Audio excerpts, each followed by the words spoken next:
Mahasiswi Marisa Putri diketahui dalam kondisi mabuk ketika menabrak ibu-ibu penjual sayur hingga tewas di Jalan Tuanku, Kecamatan Marpoyan Damai, Pekanbaru. Dari video yang beredar, tampak mobil Toyota Race dalam kecepatan tinggi melaju di jalan raya sebelum akhirnya menabrak motor korban. Video itu salah satunya diunggah akun X @themit_is_back.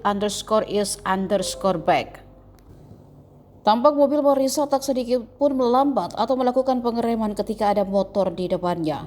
Kasus kecelakaan ini tengah jadi sorotan. Pasalnya, Marisa yang kini sudah ditetapkan tersangka terlihat santai usai menabrak korban Renti Marningsih. Bahkan ia masih sibuk mengutak-ngatik ponselnya di TKP seusai kejadian. Kasat Lantas Alvin menjelaskan bagaimana kronologis kejadian kecelakaan maut tersebut. Korban Renti yang mengendarai motor Yamaha Vega ZR ditabrak dari belakang oleh Toyota Race Marisa. Korban meninggal di tempat kejadian. Jenazah korban langsung dievakuasi ke Rumah Sakit Umum Daerah Arifin Ahmad, Pekanbaru. Alvin menambahkan korban mengalami luka berat di bagian kepala, sementara kedua kendaraan sama-sama mengalami kerusakan.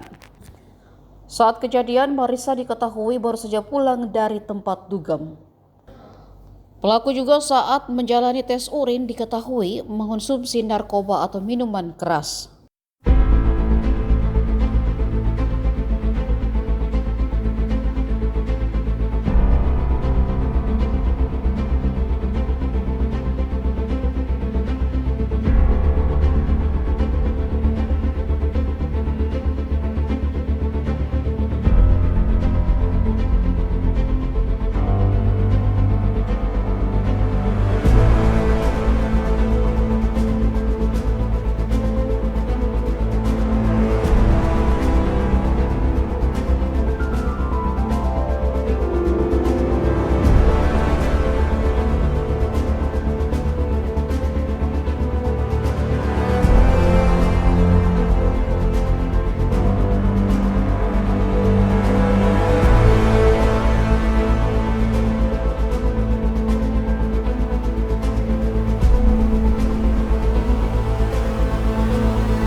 Download Tribun X sekarang, menghadirkan lokal menjadi Indonesia.